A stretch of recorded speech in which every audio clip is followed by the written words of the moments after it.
Second thing, of course, we have our exam on Friday. Big blue Scantrons. I don't think they have them over at the kiosk yet, but you can certainly get them at the bookstore. Any questions about the exam at this point?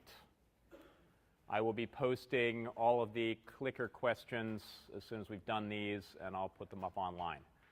And no, unfortunately, I didn't have a chance to do the online quiz. But eventually, I'll work out how to get it to work. We shall see. OK, so let's start out with our clicker questions. Molten globules have only primary structure, some secondary structure, the same secondary structure as the final protein, the same tertiary structure as the final protein, and one more guess, the same quaternary structure as the final protein.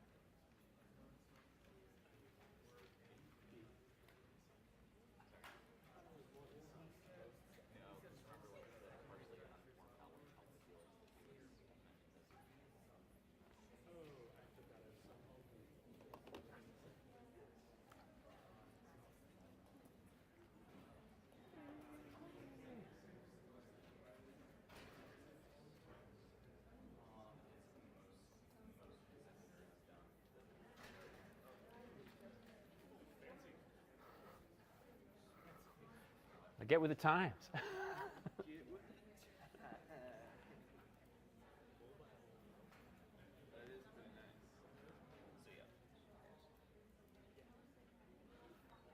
I wanted to be able to use my phone, but. Well, but obviously it's not the same. 20.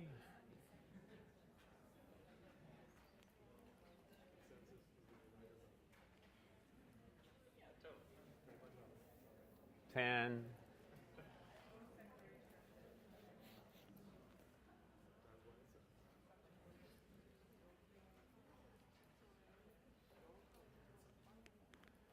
Zero.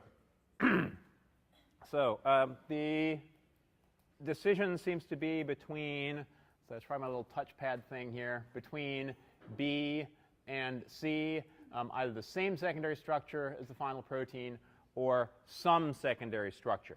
And the correct answer is what most people liked, which is B.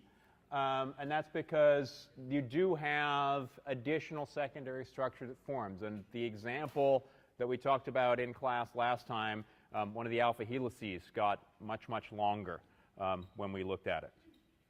So that's first one. Second one for today. Which of the following is the best evidence that RNA came before proteins in the evolution of life on Earth? The ribosome is mostly RNA. RNA polymerases are all protein. That there are RNA viruses. Oops, back up. See, that's the problem with this new thing. That RNA is very stable, and that RNA is present on meteorites.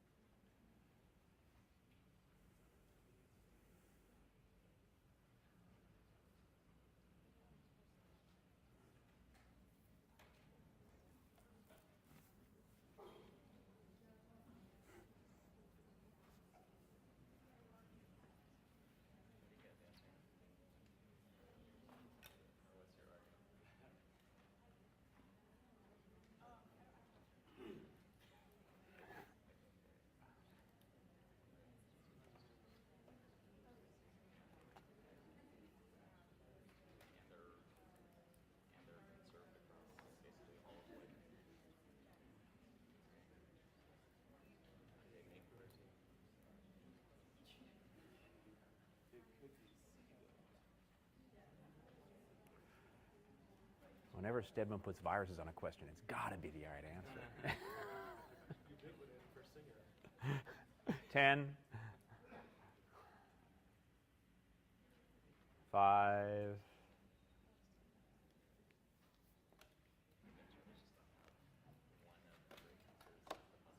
So it looks as if the people who made the guess of C down here, again, that there are RNA viruses, always a good guess.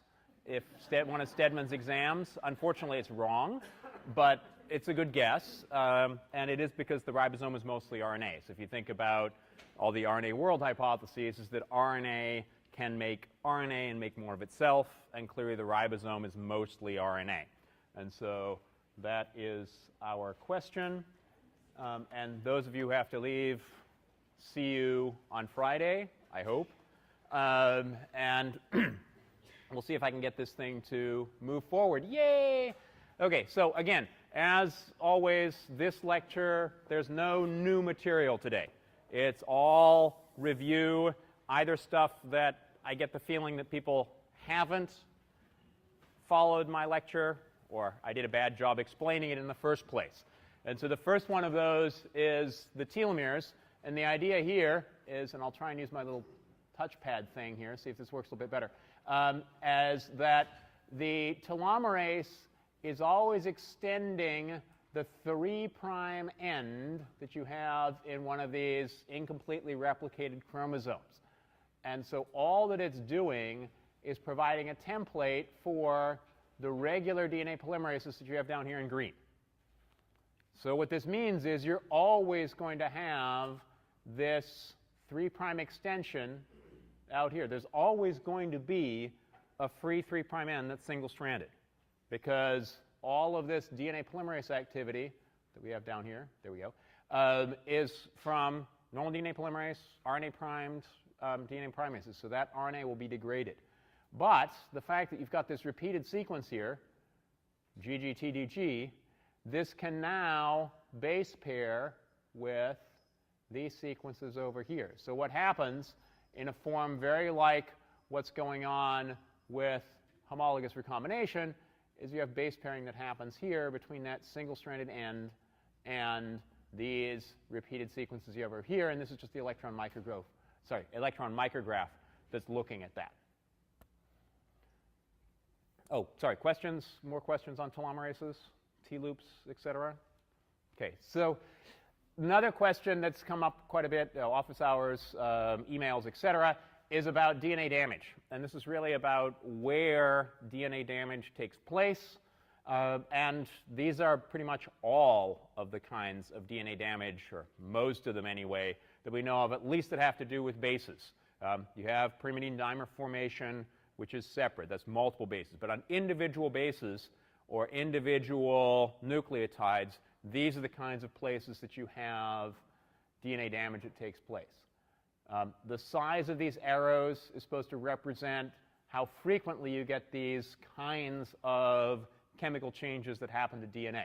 So this arrow in particular here, that's a depurination event, because it hydrolyzes this glycosidic bond. Same thing is true over here for our adenine. Deamination, right there, again, it's a hydrolysis. You lose this amine group. Many people have asked about oxo-G, because that's what I had on one of the other slides. That is due to oxidation right here at the 8th position of guanine. It's one of the most common. Again, it's where we have these big arrow. And not surprisingly, it's these very common changes that actually don't do very much to the overall DNA structure. And again, I forgot to bring my molecule with me, or my model anyway. But if you have a change in the base like this that's not involved in base pairing, like you have over here, that's not generally a particular problem you're going to be able to notice in terms of the overall structure of the DNA. And so this is where you need the DNA glycosylases, which is what you have in base excision repair. So here our change, and this is just one particular example here, deaminated cytosine.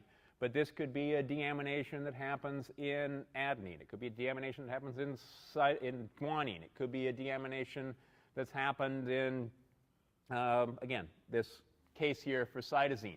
It could also be adoxo-G. Any one of the really common kinds of changes.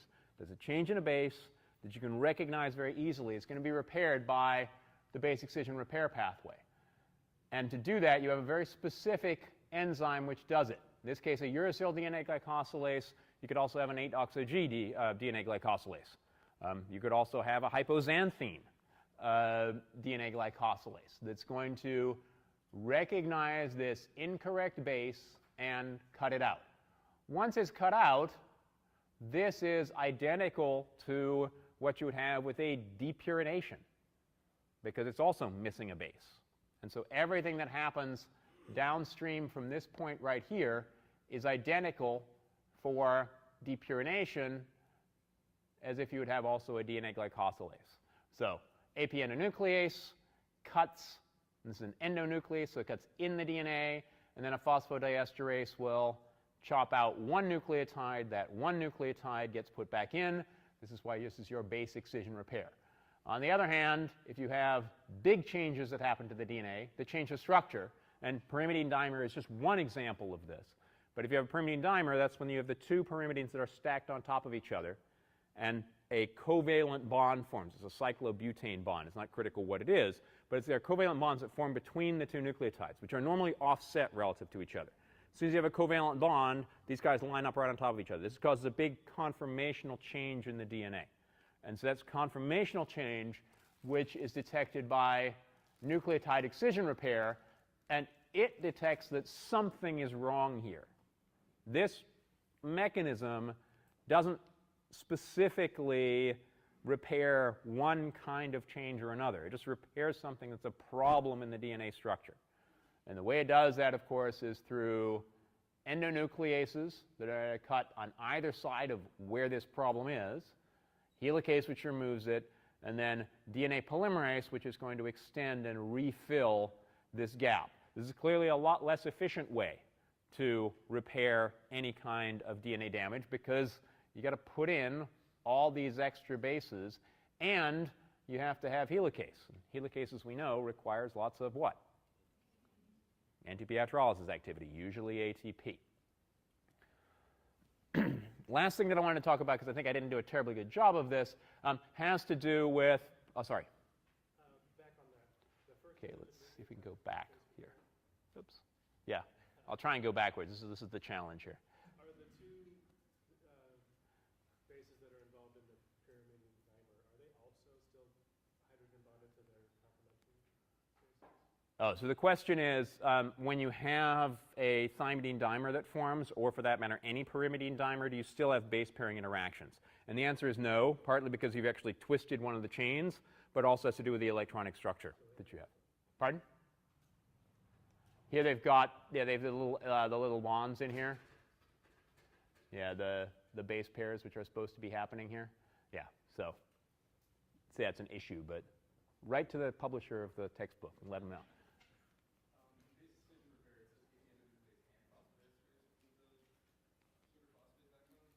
Mm-hmm. Yeah, AP endonuclease and phosphodiesterase.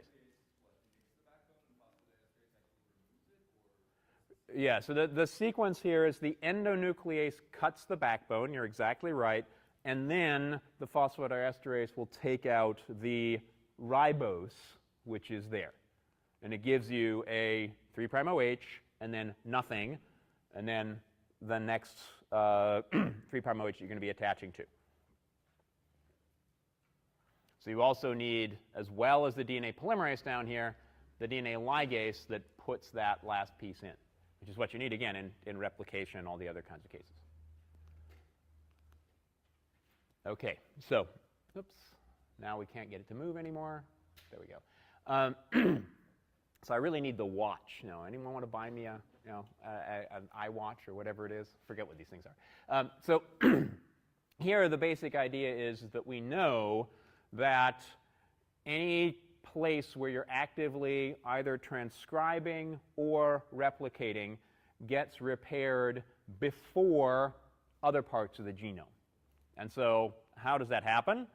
It basically happens because your repair proteins, and this example is just nucleotide excision repair, but it's true for all of the repair proteins, are brought along with the RNA polymerase.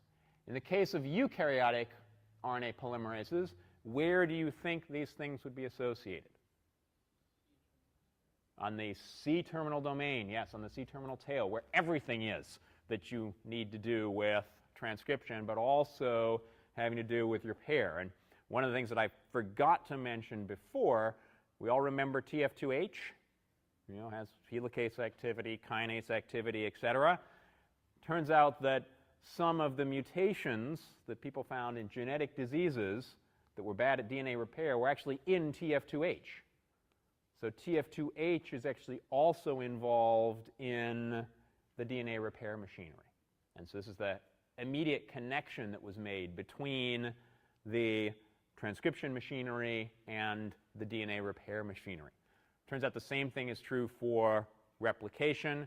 You have a number of the, now they don't have C-terminal domains, but they're also repair proteins that come along at the replication fork. Yes? So I remember reading, but we didn't really talk about it, that TF2H is on that C-terminal domain, and that is probably why that it's also involved in repair. It stays on the C-terminal domain. Okay, I'm not quite sure I follow the question, but I think I'm extending this to say is when you have an elongating RNA polymerase, that TF2H is still there, and it's still associated with the C-terminal domain. And the answer here is definitely yes. If you look at an elongating RNA polymerase, TF2H is still associated with it, which is not exactly what you'd expect. You'd expect that potentially, well, at least once you've done initiation, you don't need it anymore. But it's true. It's actually part of that complex. So ridiculously complicated. We'll get back to that a little bit later on. Okay, but that's just the main thing I wanted to mention here. Oops. Go back again. It's probably going to be easier to go back this way. There we go. I've had a lot of questions about homologous recombination in haploid organisms. So homologous recombination in diploid organisms is pretty obvious. You've got your two sister chromatids that are going to be used to get that homologous strand that you need to use for repair. Homologous recombination happens in all organisms. Haploid, diploid, doesn't matter.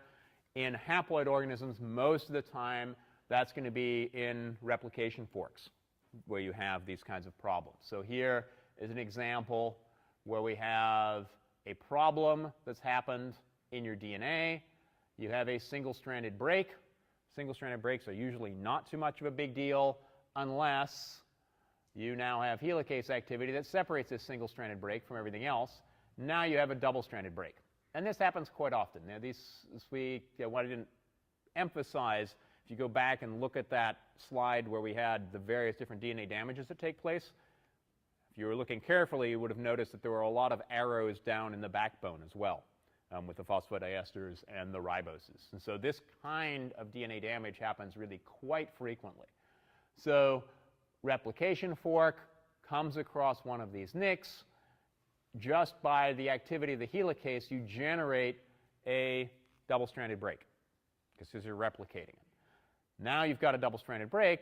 The process here is exactly like you get in homologous recombination in meiotic recombination. We have the two sister chromatids right next to each other. You have degradation of your 5' end. You have a free 3' end. This then associates with a REC-A-like protein, so REC-A in bacteria, RAD51 in eukaryotes. And this kind of thing, by the way, can also happen in eukaryotes just as much as it can happen in bacteria. And now we have this single-stranded piece together with REC-A. It can now exchange with these other strands here. Now we have this template, which actually is this piece from over here, which we can use for extending our replication fork. Here we generate a single-stranded piece that doesn't have any primers on it. Well, we know what happened. We looked at this in terms of the telomerase right at the beginning. So if you have a single-stranded piece, you'll have DNA primase that binds to it. That's what happens with lagging strands all the time. And this will extend perfectly normally. So the only thing that has to happen here is you have a strand breakage event that takes place here, and ligation takes place here, because this end is now going to be just like an end that you'd always have with an Okazaki fragment earlier on. Yeah? So in these pictures, it always shows the nick on the 5' strand. Mm-hmm. If the nick is on the 3' or the model, is still the deoxynuclease still chew back to 5'? Yeah, so the question is, wherever you have a single-stranded break, does the exonuclease always chew in at the 5' end? Yes, it's always going to be the 3' end that's associated with your REC-A-like protein. So the question over here? It's the same one. Does the strand invasion happen the same if there's a nick on the ligand strand? I could draw it out. Basically, it's going to happen in a very similar way. And if you like, we can come to office hours and do that, which is another quick reminder. Office hours will be in the conference room across the building from my office. So if you come to my office looking for me, look on the other side. That's why we'll have office hours today. Oh, see, eventually I'll figure this thing out. So, of course, the other kind of homologous recombination that takes place is meiotic recombination, where instead of having DNA damage that leads to a break, you actually have specific at least to the cell cycle. They don't bind to cleave specifically. But these are endonucleases that will cut more or less at random in one of the two strands, the sister chromatids, I should say. So actually a double-stranded break. And then again, you get degradation of 5' ends, Rec A-like strand exchange. Of course, this is not Rec A because bacteria don't have homologous chromosomes. And then once you have this recombination, this is a little bit different from that repair that you get of replication forks, because you end up with these holiday junctions. Here, holiday junction, and when this one hooks up here, it's another holiday junction. Then you actually need a specific protein to deal with that. And that's the holiday junction resolvase that we talked about very briefly at the end. And that's what gives you either crossing over or this small patch, a small exchange of a short piece of DNA between the two different chromosomes. When you do this, of course, you can have mismatches that occur if the sister chromatids have a different sequence in one of those places. If you have mismatches, then mismatch repair will come in and take out one, and apparently at random, one of those two strands and repair it with the other one. So you can end up with non-Mendelian segregation that takes place there. But this case, we're just talking about individual either crossing overs, or they also say patches that occur during this replication process. Been lots of discussion about translesion polymerases, because apparently I wasn't up to date in terms of talking about how translesion polymerases associate with sliding clamps. So there was a lot of discussion about this. So this is the figure from the new version of the textbook, where it mentions that the sliding clamp gets covalently modified, and that covalently modification leads to association with these translesion polymerases. This is, in fact, actually only one of the models. I went back and looked at some of the literature on how this happens. There clearly is association between the sliding clamp and both replicative DNA polymerases and translesion polymerases. And so I think I mentioned before that there was no interaction, probably in my lecture, between these translesion polymerases and sliding clamps. The important thing here is that these translesion polymerases, because they have extremely low fidelity, you don't want them to be processive. Because once they're on the DNA and making nucleotides, they basically put in whatever heck nucleotide they want in opposite any of these changes, and actually even in other places. They'll put in pretty much any nucleotide. And so you end up with all kinds of mutations that happen with these translesion polymerases. Yeah? So here the green up at the top here, that's our normal replicative DNA polymerase. So in case of E. coli, it's DNA polymerase 3. Here is one of, in fact, a whole bunch of different translesion polymerases. This case, I think, is DPO5, where this will incorporate, again, pretty much any nucleotide next to where you have this DNA damage, but also very low fidelity of these. And this is partly why people also call these error-prone polymerases. So error-prone polymerase and translesion polymerases are basically just two words for exactly the same thing. That now make a little more sense? Not completely? So if you were talking about the sliding clamp being a processivity factor. Yes. So if it's still associated with a clamp, then why is it non-processive? Because it is associated with the clamp, but doesn't stay on very long when it's associated with the clamp. And it can't be processive.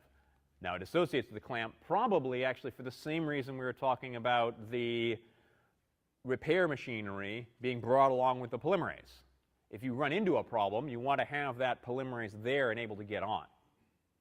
So it's just a way of bringing things along. Again, not unlike the tool belt, which is the C-terminal domain of RNA polymerase II, these sliding clamps kind of seem to be the tool belt for replication. Yeah, there's another question back there.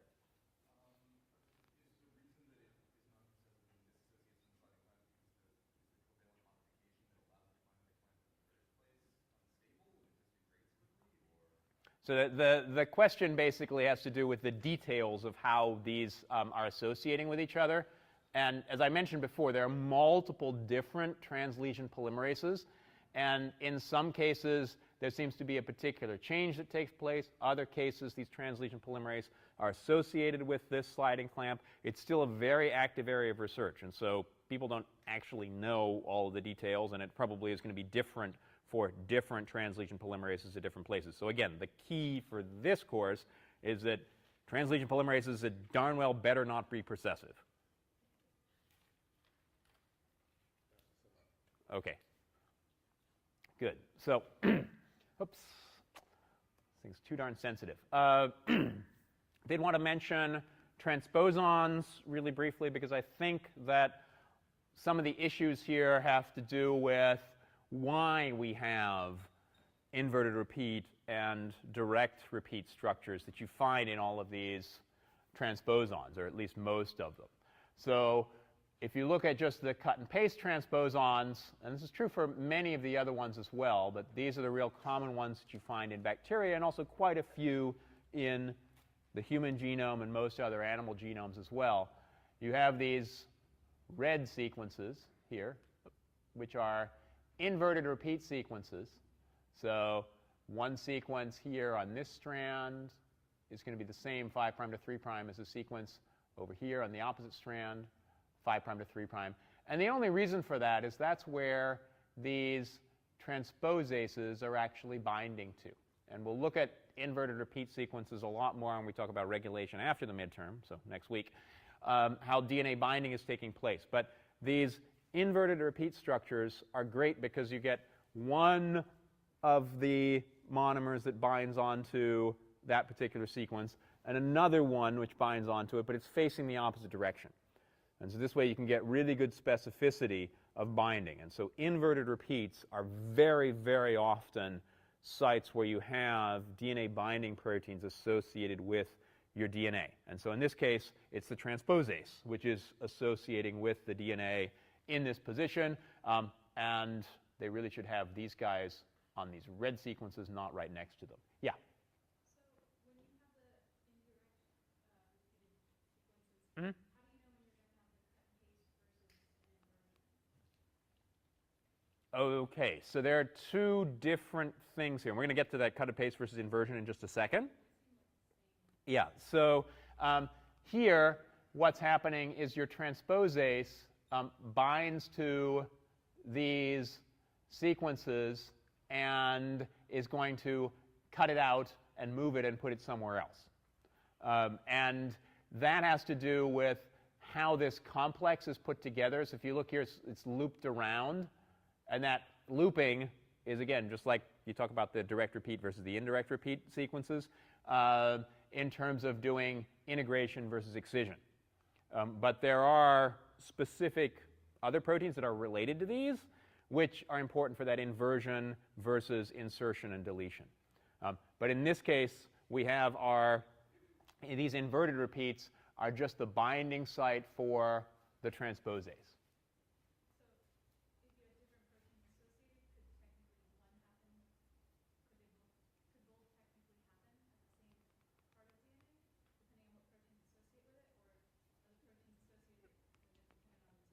Okay, so I guess sorry, again, I'll paraphrase your question here, and we will get to this when we talk more about DNA binding proteins a little bit later on. But the idea here is, isn't it going to depend on what protein associates with that? If it's a transposase, which is cutting and pasting, or is it something which is doing the inversion or excision and integration? And the answer is usually these sequences are very different relative to each other, and so that's where you get that differentiation. And so you'll have enzymes which are important for doing this transposase reaction, and you'll have enzymes that are important for doing the recombination, integration, excision versus inversion, which turns out are similar proteins, but they bind to very different sequences. Yeah?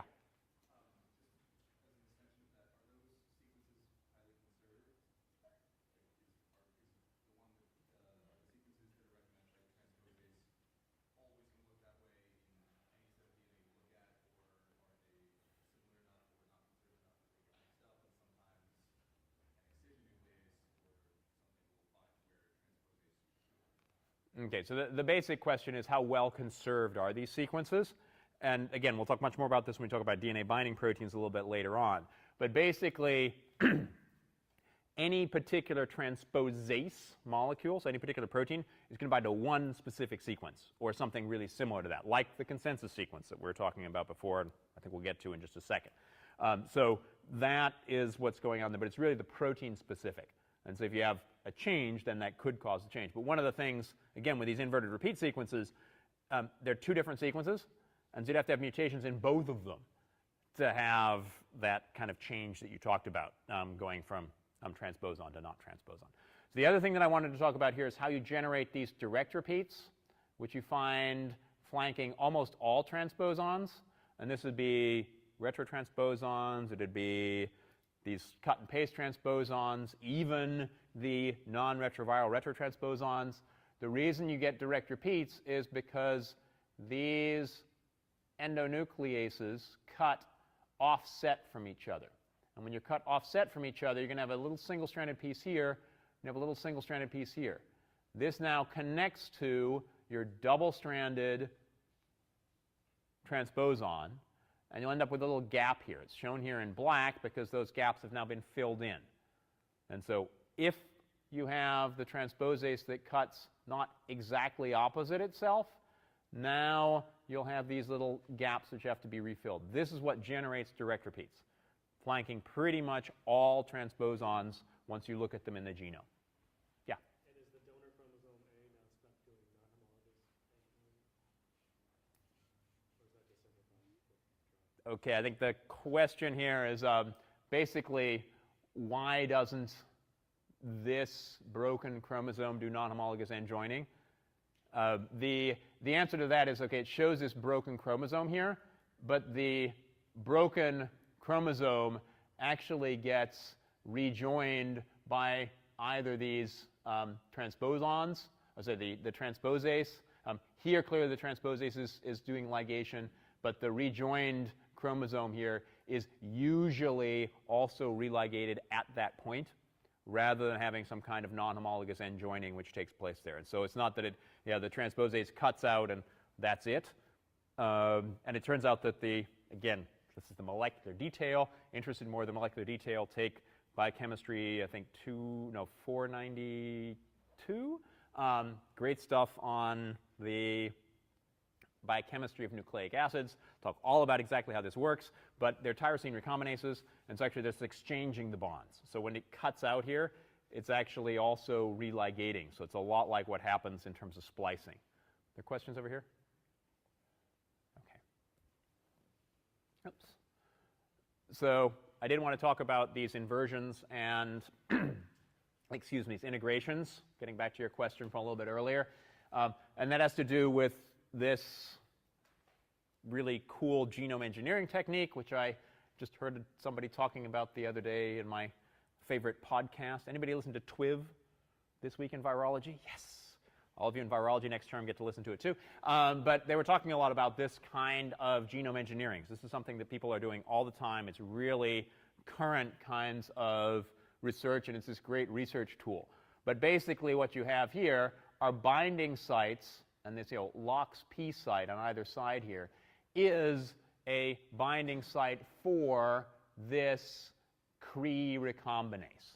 And so this is getting back to your question about the specificity of binding and how you actually get these kinds of recombinations which take place. So here we have these sequences. What are they going to be since we're getting recombination, so you lose it or integrate it? These are now directly repeated sequences as opposed to inverted repeat sequences, which you're going to get an inversion. And so if here you'd have a LOX-P site flipped around in the other orientation, all you would do in the presence of this recombinase is just flip over this gene of interest. So these guys have to be in a direct repeat. As long as they're in a direct repeat, once you have the interaction of the recombinase with them, that causes the excision of this particular piece of DNA between these two different sites. And this, again, it's just the interaction of the recombinase. Now, this is a bit different from the transposases because this recombinase, Cre-recombinase, will either flip the sequences between the two inverted repeats or delete or insert between the direct repeats.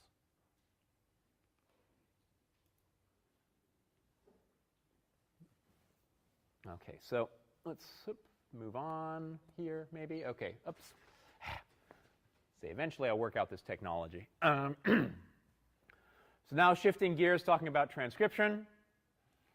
This is not so much transcription, just a way of looking at genomes. And the really critical aspect of this, which I think I didn't do a terribly good job mentioning, has to do with this blue area down here at the bottom. This is just a small piece of one human chromosome. So the chromosome's all the way up at the top there, blowing up this tiny little piece relatively close to the telomere, and looking at that sequence, and particularly where we know we have coding sequences. And again, these are the long gray bars here. And then down here is the conservation level between different organisms. And so everywhere where you've got a relatively high amount of conservation here, that's where you have coding sequences. Where you don't have coding sequences, you have a really low level of conservation between the two. And this is one of the ways that's actually really quite good when you're looking at a genome sequence to try and figure out what sequences are going to be encoding a protein and or potentially a functional RNA. And there are some cases down here.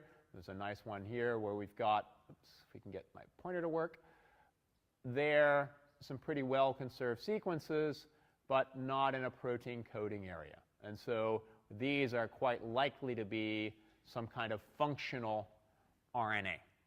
But again, they're not anywhere near as well conserved in different organisms. That's partly why they're really hard to predict exactly what sequences are making these small non-functional RNAs. So some of you may wonder, how did the ENCODE project figure out what these things were? Well, a lot of it was just purifying RNAs and sequencing all of them, and then comparing those sequences back to the genome that we had already. And so a lot of the stuff, again, mentioned, I wasn't going to go over it again today, but in the ENCODE project, there are almost as many non-coding RNAs as there are protein-coding genes, and potentially even more of them, partly because it's really hard to predict which ones these are. So now really talking about transcription, this is the case for bacteria, but the same kind of cycle happens in transcription in eukaryotes as well. What you need to do is have your polymerase, which is shown here, associate with the promoter. In bacteria, that promoter association is due to the sigma factor, which is associated with the polymerase when it's not on DNA. In eukaryotes, that's going to be a combination of general transcription factors, but for the most part, TF2D and the TATA binding protein, which is part of that, and TF2B, which is going to bind to the B recognition element. And that complex is really going to tell the RNA polymerase where to go. And looking back at that genome, lots of parts of that genome don't have promoters. They don't have where you're going to be. You're not going to transcribe the whole genome, so you have to get the RNA polymerase to the right place. So getting the RNA polymerase to the right place, getting to the promoter, is really the most critical part of transcription. Once you have this association at the promoter, you pull the two strands apart, which is what's forming the open complex. And then in bacteria and in eukarya, you have this abortive initiation step where you make a couple of nucleotides, you kick them out, you make a couple of nucleotides, you kick them out. And most of that seems to be because once you actually move from abortive initiation to real elongation, this complex is now extremely processive.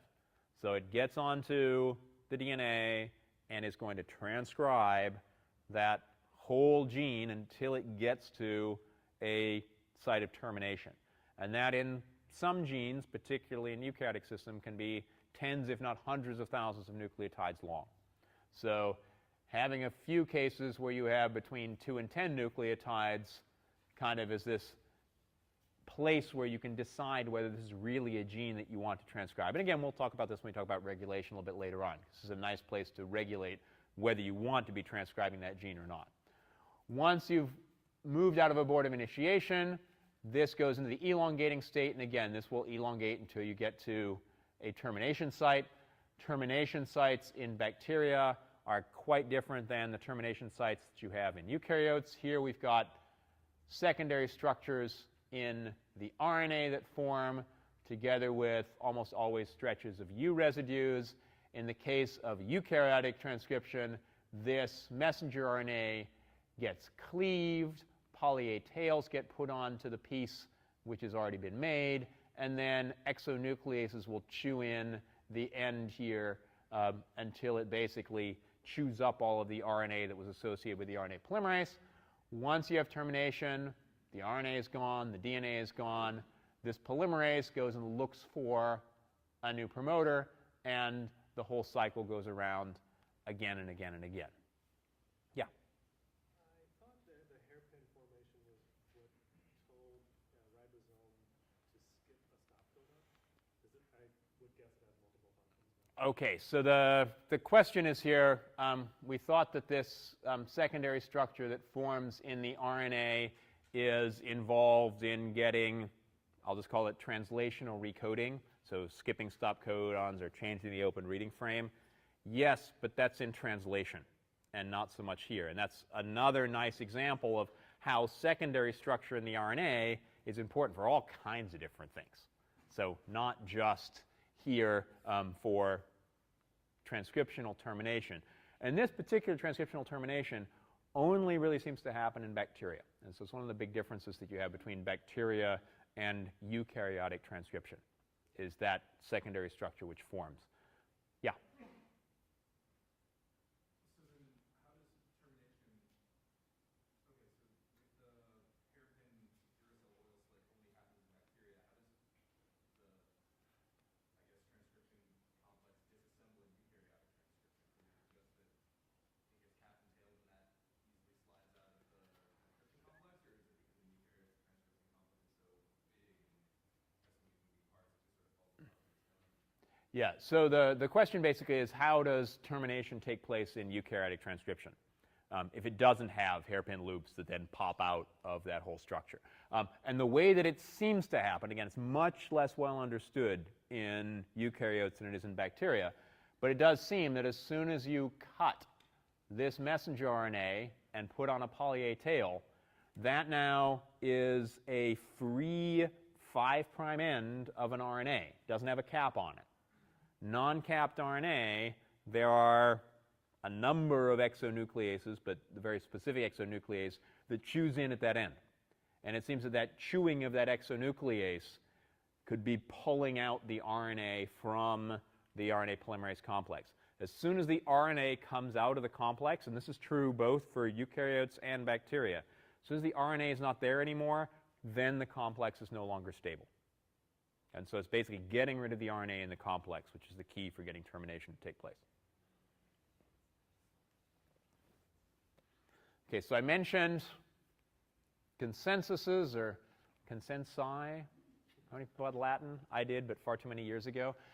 So the idea here is that you just get lots and lots of sequences together, line them up, and then just count the frequency that you have of one particular nucleotide in one particular position.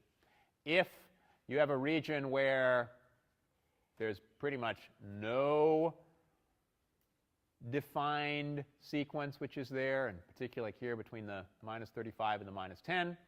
This could be any nucleotide.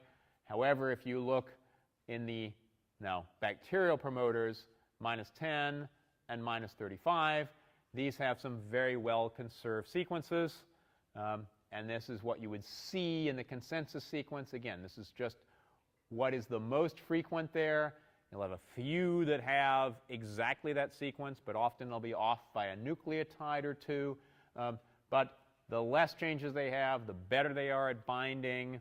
In this, again, case, it's the bacterial transcriptional initiation complex together with the sigma factor and the RNA polymerase. Better binding of the polymerase to this promoter, more transcription takes place. Less binding to this particular promoter, less transcription. And less binding because the sequence is not as similar to this consensus sequence than anything else. Another thing I did want to emphasize here, transcription is directional. And so when you talk about -35 and -10, that's relative to the transcription start site. And that RNA polymerase is going to go from 5' to 3'. They all go from 5' to 3' as they're making this nucleotide. So again, RNA polymerase is making RNA from 5' to 3', and that's going to depend on where this promoter is relative to that transcriptional start site. So if you had sequences now 70 nucleotides away over there on the other wall that also had this consensus sequence, then you'd have an RNA polymerase coming through here in the opposite direction and transcribing the opposite strand. So eukaryotes, again, it's all about finding the right place to start. Instead of having a sigma factor associated with your RNA polymerase, you have all of these general transcription factors, particularly TF2D with the TATA binding protein, which is just one of the separate polypeptides. It's part of this humongous complex binding to the TATA box, which is at approximately -25 relative to the transcriptional start site. Depends on organism, depends on promoter, et cetera. This is a pretty flexible place it's actually going to be. The TF2B recognition element, so that DNA sequence, which is right next to the TATA box, is always upstream of the TATA box. So it does seem to be that TF2B binding is what's providing your identification in which direction, which strand you're actually going to use. Because if you look at a TATA box, TA, that's the same going from 5' to 3' in this direction, but on the opposite strand, it's TA going that way. So is it -25 relative to promoters over here, or is it -25 relative to promoters over here? So that's why you need some other sequences there to say, okay, we're going to be transcribing from over here. We already mentioned TF2H already. It associates here, has helicase and kinase activity, but also hangs out as part of this C-terminal domain as you have elongation that's actually taking place. So it's part of that whole process. Oops. Back up one more here. So what do you see at a promoter in eukaryotes is this humongous god-awful mess. And we actually looked at that structure at the beginning of the lectures because it was just published in Nature a couple of weeks ago. What part of this structure actually looks like. So part of the mediator structure, some of these general transcription factors, and the RNA polymerase, all of this together at the promoter. Most of the times this needs a transcriptional regulator. Here, the transcriptional activator, and this is just a quick reminder, a shout out to go back and look at some of those videos because I think they're very useful in terms of reviewing some of this material. But you've got the complex which assembles, and then the activator that comes in from a different place and takes a look at it. That kicks off the whole process. So the last couple of lectures we've talked about RNA processing before we got to translation. And that's just all about how we have, particularly in eukaryotic systems, transcription makes a copy of this whole thing here. You end up with one of these, what's called a primary RNA transcript, which has exons, which are going to end up coding for your protein sequence. together with introns, these things in yellow here, which get cut out by the splicing machinery.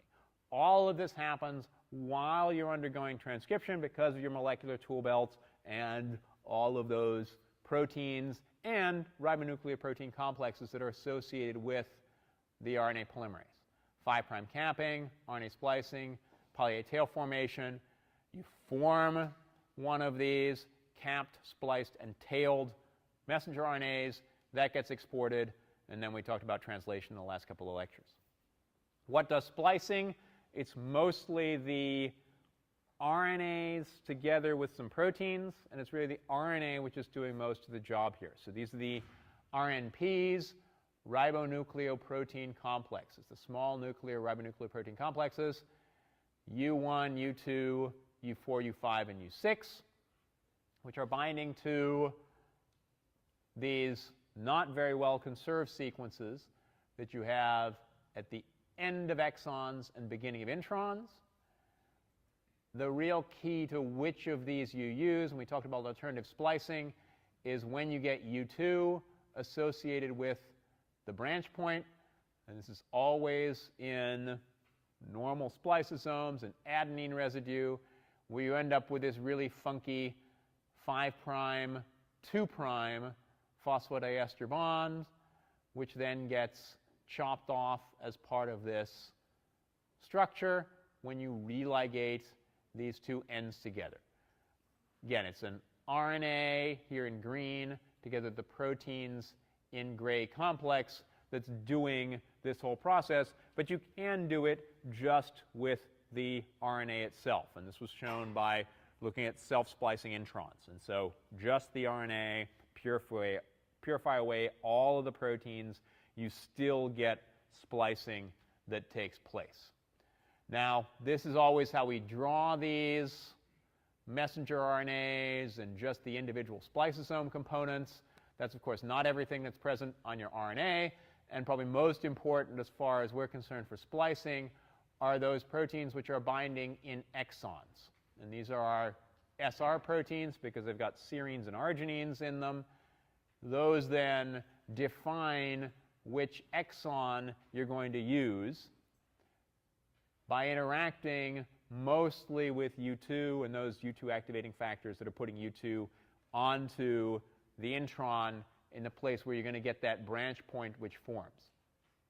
There are lots of other proteins that bind here. These are our heterogeneous nuclear RNPs, and really annoying, unfortunately, because they also bind to these heterogeneous nuclear RNPs will also bind to exons. Mostly, however, they're present in introns, and this is one of the ways that the cell controls that you have splicing that's taken place. You've removed most of, but not all of these HNRNPs. The other thing which is happening, oops, no, it's not what I was planning on. Oh, encountered a problem, needs to close. Thank you. Okay, we don't need that. Oops. Don't send. So we have splicing that takes place. You have basically checking to make sure that you don't have most of the heterogeneous nuclear RNPs that are associated. The other thing which is happening, and that's what I wanted to emphasize here, are the exon junction complexes which have formed as you have each of these exons, the introns, which get spliced out. So these exon junction complexes, which, as we talked about towards the end of the translation lectures, it's if you still have some of these exon junction complexes that are associated with your RNA and have termination, this is a signal that that's a bad RNA and it needs to get degraded. They're also important for getting RNA export to happen, going out into the cytoplasm. Questions on RNA processing at this point? Yet. Okay. Getting close. Snow RNAs, I think I did a really crummy job of explaining snow RNAs. It's probably because it was right towards the end of one of the lectures. And this, again, is a nice example of where we have ribonucleoprotein complexes. Here, the snow RNAs are specific RNAs that are going to base pair with specific places that you have on your ribosomal RNA. And so that base pairing interaction brings the snow RNA to one particular place. Again, it's the specificity that you get due to base pairing interactions. And then because these snow RNAs are associated with proteins that can then modify some of the bases, either the riboses or the actual base itself. Here, so your box CD, which is just the sequence that you have as a conserved sequence in your snow RNAs, which are associating with the protein, this CD box snow RNA associates with a methyltransferase that's going to methylate this ribose at a very specific sequence in your ribosomal RNA. Similar things happen with the HACAs. Here we've got a specific sequence in your snow RNA that interacts with a protein that leads to pseudouridylation of the base that was there at this particular position. And so we're getting specificity, and people ask me about specificity on D2L, specificity to base pairing interactions, and then the actual enzymatic change which happens at one specific position. You have lots of different places, about 200 different places in the ribosomal RNA where you need these modifications to take place.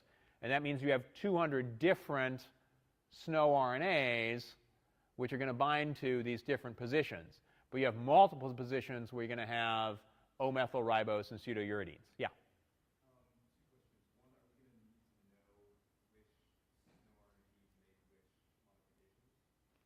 So the question is, are we going to know which snow RNAs need to make which modifications? The two most common ones are these CD box snow RNAs and HACA RNAs. I would know that CD boxes are important for O-methylribose and HACAs are important for pseudouridylation. Yes. Second question.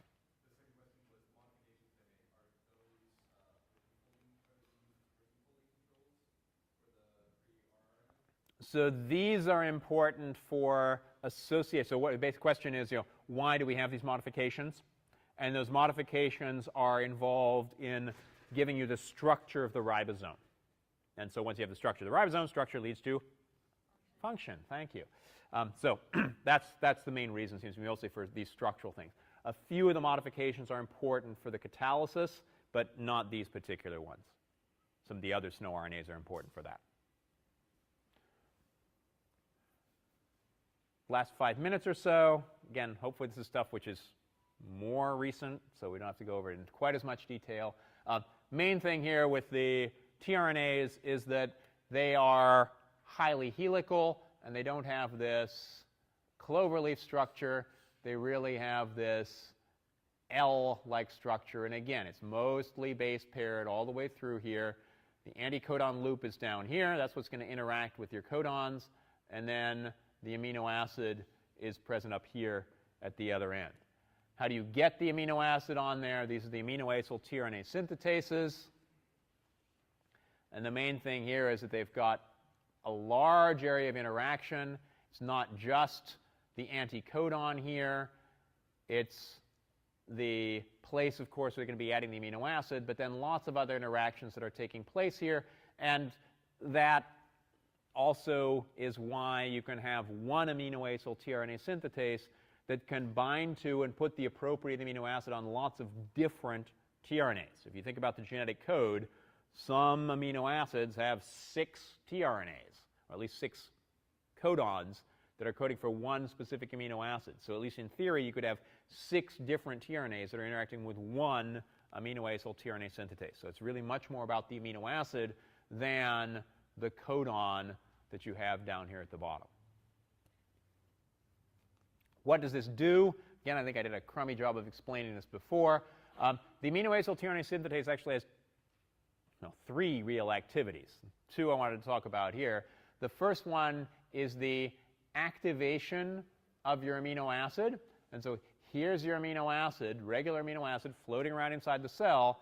The first thing that these aminoacyl tRNA synthetases do is they put an AMP onto this. So a single phosphate together with ribose and adenine. So ATP is always floating around inside the cell.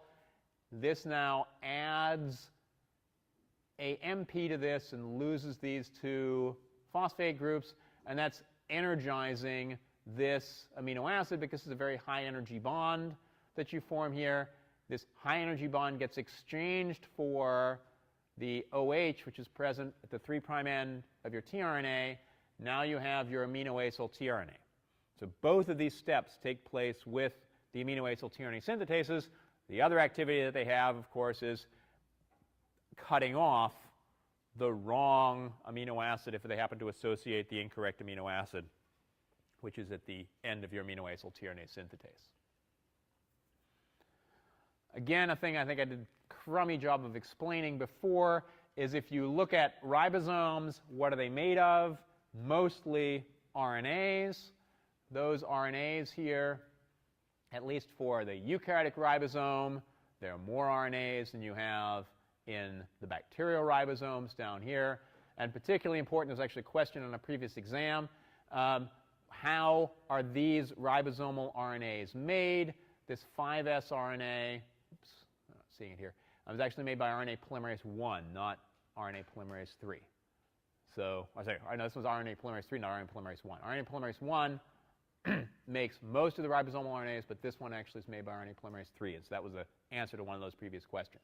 But these RNAs are made, at least the 5.8 and the 28S, together with the 18S, are all made as one big RNA, which then gets chopped up and modified by all of these SNO RNPs as well. Yeah?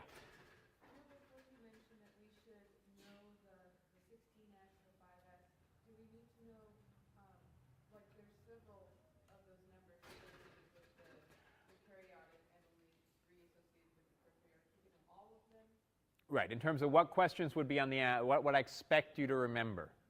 So that there are 3 here, exactly the size of them, 5.8, 5, and 28, no. 18 and 16, definitely yes. And that you've got different ones in each of these, but not that you've got a 70S here versus an 80S there. This is going to be 60S and 40S. Actually, people talk about 43Ss. I was just reading about that today. So I don't expect you to remember all those numbers.